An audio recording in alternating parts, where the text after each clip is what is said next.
Olá, pessoas aleatórias, tudo bem com vocês? E hoje, tô muito arrumada pro vídeo de hoje, é porque o vídeo de hoje é muito importante, porque temos uma convidada muito importante, a nossa primeira convidada do canal. É mesmo? Não, segunda, é verdade, segunda.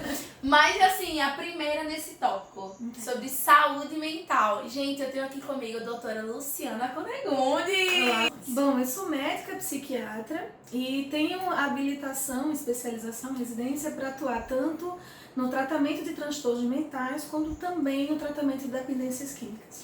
E é por isso que eu trouxe ela aqui.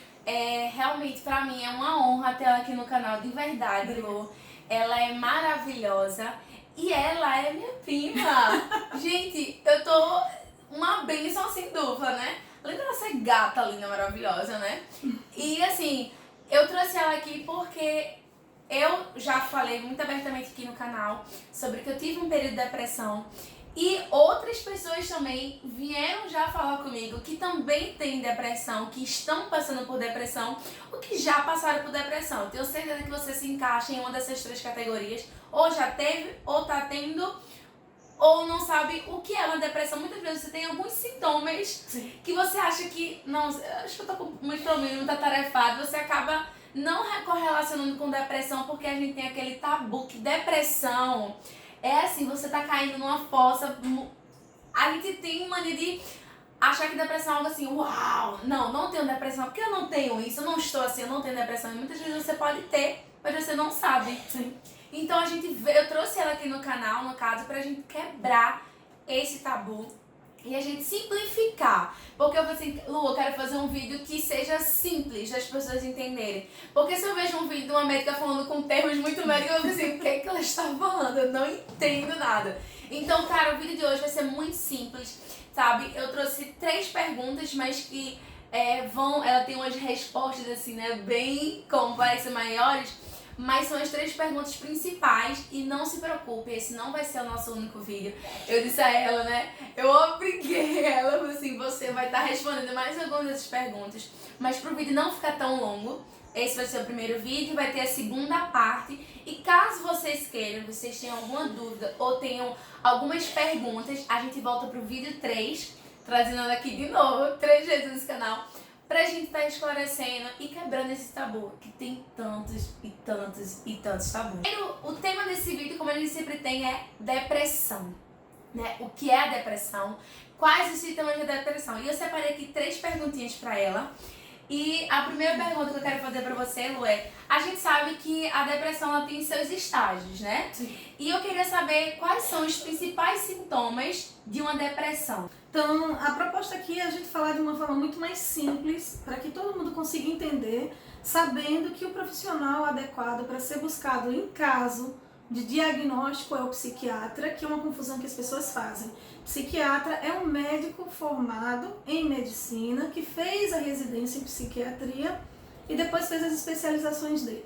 O psicólogo, ele é um profissional que entrou na faculdade de psicologia e está habilitado também para trabalhar no tratamento desses transtornos. Então, falando de uma forma muito mais simples, tá? Depressão é uma doença. Primeira coisa que a gente tem que saber. Não é uma pessoa que está abusada, não é uma pessoa que está irritada com ou sem motivo, não é uma pessoa que por acaso não consegue conviver com as outras num momento específico. Depressão é doença, e como doença ela precisa ser diagnosticada. E você falou de uma forma muito adequada, existem estágios. A gente tem transtorno depressivo leve, moderado e grave. E diferentemente do que todo mundo imagina, a depressão não é aquela pessoa que está calada, isolada, quieta num canto, sem fazer nada. A depressão, ela se manifesta por sintomas muito diversos e muitas vezes a gente não consegue perceber. O que é uma coisa importante, porque o diagnóstico geralmente é feito às vezes tarde, o tratamento é iniciado também tarde, e aquela condição que poderia ser revertida, ela só vai ter controle. Então, depressão, quando ela é diagnosticada no momento certo, ela tem tratamento e tem cura. Quando ela não é diagnosticada ou tratada de forma inadequada, ela só vai ter controle. Então eu sempre falo para os meus pacientes, a depressão como doença, ela é igual a uma pressão alta. Se você tiver o tratamento correto e tiver as intervenções certas, você pode sim ficar curado ou não, você pode ter o controle para o resto da vida, tá? Então, alguns dos sintomas, vamos falar numa coisa que todo mundo mexe muito, humor. Então, uma coisa que está bem prejudicada no transtorno depressivo é o humor. O humor, ele está mais rebaixado, que a gente chama, ou seja, a pessoa pode estar muito mais triste, mais melancólica, a pessoa pode estar muito mais desinteressada, sem vontade de fazer as coisas que gosta. Mas o humor também pode estar um pouco exacerbado na depressão e ser manifestado por irritabilidade. Então, se uma pessoa manifesta um comportamento de mau humor crônico, aquele mau humor que dura por mais de 30 a 60 dias, que atrapalha a vida dela em relação à parte pessoal, afetiva, familiar, profissional, isso já é um alerta. Então não é só a pessoa triste, calada, que não quer falar. A irritabilidade também faz parte, também é um dos sintomas do transtorno depressivo. Outra manifestação é no apetite. Pessoas que estão depressivas, elas podem ter manifestações de redução do apetite, a pessoa não consegue comer absolutamente nada, como também pode acontecer ao contrário. As pessoas podem comer muito e não conseguir compensar ou parar. Outra manifestação do transtorno depressivo, além do humor e do apetite, são os pensamentos. Normalmente, quando você tem depressão, os pensamentos podem variar desde um pensamento levemente pessimista, poxa, eu acho que isso aqui não vai dar certo hoje, ou até um pensamento recorrente, automático, aquele pensamento que a pessoa não controla, de que a vida não vai dar certo, de que nada que está fazendo está correto, de que ninguém gosta dela. A percepção, a forma como ela encara o mundo é uma forma completamente negativa. E isso daí vai entrando de uma forma tão grande ao ponto de chegar a sintomas graves, que é a desesperança. A pessoa realmente perde o prazer e deixa de acreditar que as coisas vão realmente dar certo. E isso daí é um passo muito próximo da tentativa de suicídio, que também é um dos sintomas. Na verdade, é um ato que a pessoa comete, e não comete porque a pessoa quer morrer, a pessoa quer simplesmente que o sofrimento acabe. Então, quem comete suicídio geralmente são pessoas que estão num grau de sofrimento tão grande, numa angústia tão grande, que simplesmente não querem mais sofrer e agem sem pensar, agem por impulso. Eles têm um prejuízo, eles não conseguem controlar a capacidade de discernir o que está correto e o que está errado, e simplesmente desistem de viver. Ansiedade está correlacionada à depressão, ou a gente pode ter ansiedade e não ter depressão, ou a depressão anda lado a lado com a ansiedade? Ok. Bom, é uma excelente pergunta, Aninha. A gente tem que entender que dentro da psiquiatria, essas doenças elas andam lado a lado. Então, quando eu vou diagnosticar uma pessoa que tem transtorno depressivo, eu tenho alguns critérios. Quando eu vou diagnosticar uma pessoa que tem ansiedade, eu tenho outros critérios. Então, não, nem sempre uma pessoa que está depressiva tem ansiedade. E nem sempre uma pessoa que é ansiosa vai ter depressão. E ainda tem um outro detalhe. Nem sempre uma pessoa que é ansiosa tem doença, a ansiedade como doença, tá? Então, uma coisa que tem que ficar bem clara aqui para todo mundo é que, para se caracterizar a doença, aquele sintoma tem que prejudicar a vida da pessoa. Sim. Tem que trazer prejuízo. Então, a ansiedade, ela é uma sensação que a gente sente normalmente. Ansiedade é quando você quer antecipar alguma coisa, você sente vontade de que aquilo que não aconteceu, aconteça agora. Se isso daí você sentir e fizer com que você corra atrás dos seus objetivos, ótimo. Mas se isso atrapalhar, te engessar, deixar você parada, ou fazer com que você tome atitudes que, em vez de correr atrás, você fique sem conseguir, isso daí já se caracteriza doença. Então, a gente tem que deixar bem claro que o transtorno de ansiedade, tá certo? Ele é diferente do transtorno depressivo, mas sim, eles podem andar juntos. Então, uma pessoa ela pode ter transtorno de ansiedade e uma pessoa pode ter transtorno depressivo com sintomas de ansiedade. Caramba. Necessariamente as duas não vêm junto, mas na realidade de vida que a gente tem hoje, é muito comum a gente encontrar as duas coisas juntas assim. Muito interessante.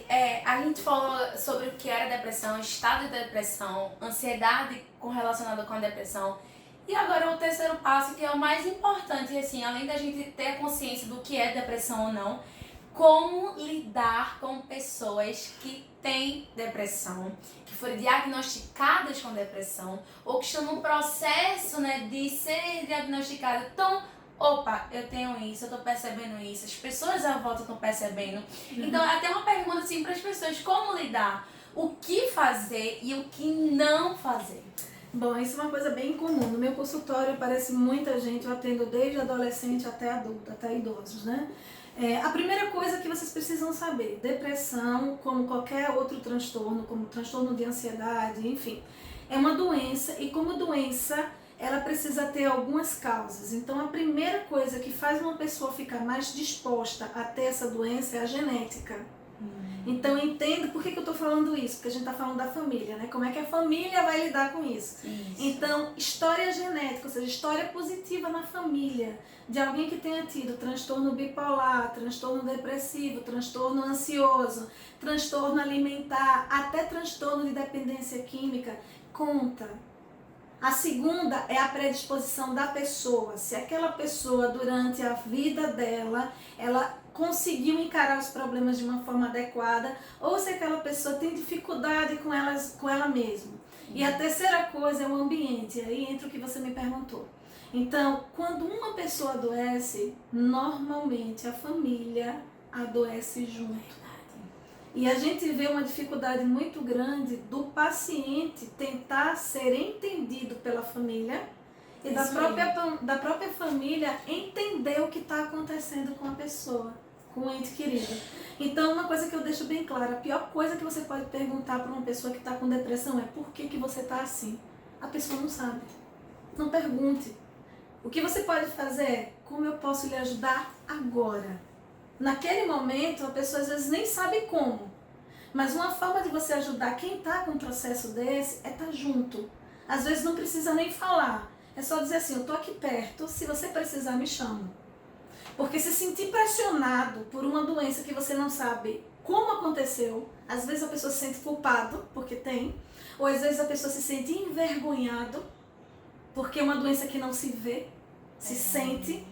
E por ser uma doença que se sente, é uma doença extremamente agressiva. Acho que você cria um conflito totalmente. Por que eu tô assim, sabe? Eu não deveria estar assim, minha vida não tá assim, mas não entendo por que eu tô assim. Exato. E principalmente quando a gente está lidando com jovens, adultos, pessoas cristãs, porque ainda vem essa parte da fé. Era algo que eu ia até perguntar sobre esse tabu absurdo de que crente não pode ter depressão. Gente, a gente está falando de um ser humano. Nós, cristãos ou não, somos pessoas. E como pessoas temos um corpo. E esse corpo, ele está passivo, ele pode ser acometido com qualquer doença.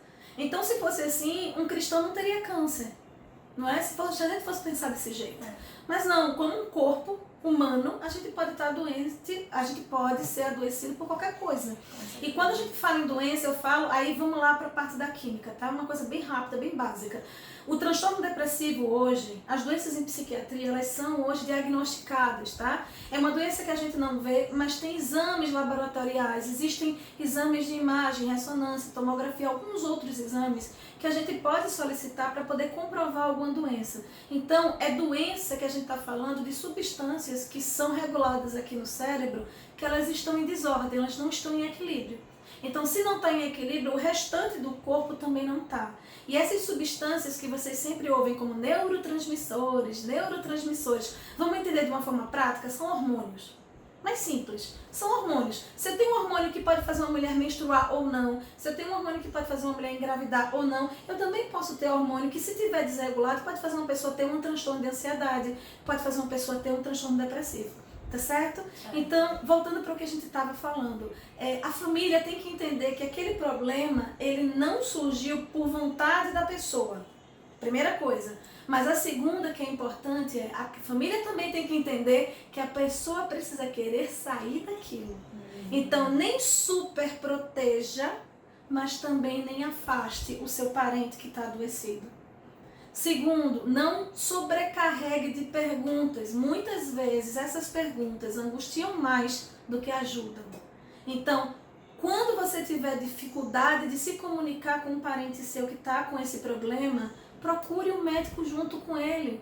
O psiquiatra está ali, o psicólogo está ali justamente para isso, para informar, tentar ajudar nessas perguntas que são tão difíceis. E depois, com a terapia e medicamentos, dependendo da gravidade da doença, o próprio paciente vai poder dizer, olha, eu estava me sentindo daquele jeito, tá certo? Como existem vários tipos e vários níveis de doença, a gente também não pode dizer exatamente qual o sintoma que ele vai apresentar. Mas uma coisa que eu vejo que tem muita dificuldade é como lidar com uma pessoa que tenta suicídio. Isso. Não é? E isso daí é extremamente complicado. Então, quando a gente tem uma pessoa que coloca em risco a própria vida, ou coloca em risco a vida de uma outra, veja, preste atenção, não é só ela tentar se matar.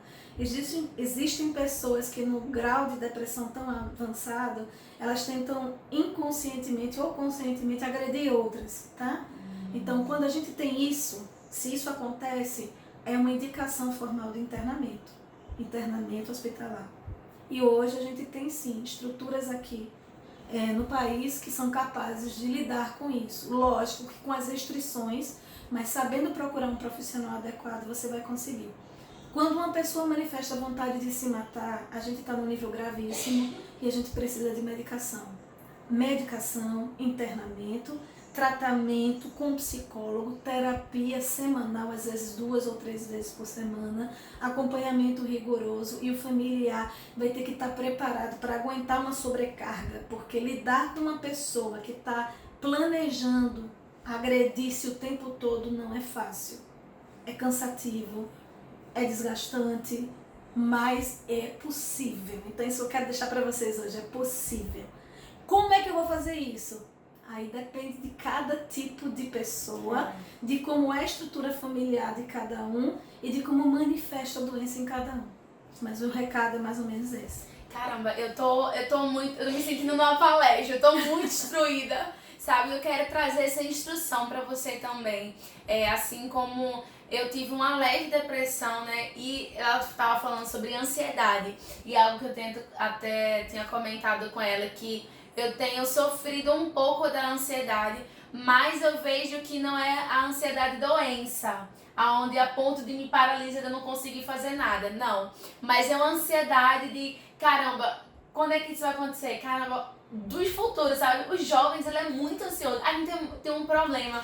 Eu li um livro de Augusto Curry, Ansiedade, o mal da geração da humanidade, eu não lembro agora, mas eu vou botar aqui.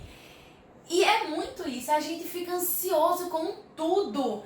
Ansioso com o final do ano, o que é que vai acontecer, o que é que eu vou... Cara, a gente tem que viver o agora, né? Sim. Tem certas ansiedades que a gente pode controlar, que a gente pode aprender a lidar com ela. Exato. Que ela não é uma doença, né? Mas que você pode tratar, porque eu acho que, eu não sei, me corrija você, se é uma ansiedade leve, que ela não é bem controlada, que ela não é bem... ajustada, ela pode virar uma ansiedade doença? Veja só, a ansiedade, quando ela não é bem compreendida pela pessoa, isso, bem compreendida, e quando ela não é bem trabalhada, ela não entende como é que ela deve lidar com aquele sintoma, ela pode vir a se tornar doença sim. Então, uma pessoa que tem a tendência a ser ansiosa, se ela não souber desde mais cedo como lidar com aquelas dificuldades, principalmente como lidar com frustração, que é uma coisa que infelizmente a gente vê, a gente não está preparado para isso. Cada dia mais é muito mais informação, numa velocidade muito mais rápida e uma necessidade de resposta urgente. Ninguém te dá tempo para poder responder, eles jogam a informação e querem a resposta na hora. Então isso está fazendo com que a gente seja coagido a um peso muito grande. Então essa ansiedade de querer antecipar os problemas, de querer resolver as coisas, isso daí pode se tornar uma coisa tão gigante na pessoa e ela não souber lidar, se ela não souber lidar com as coisas que não derem certo, porque é normal a gente planejar e não dar certo. Verdade. É normal.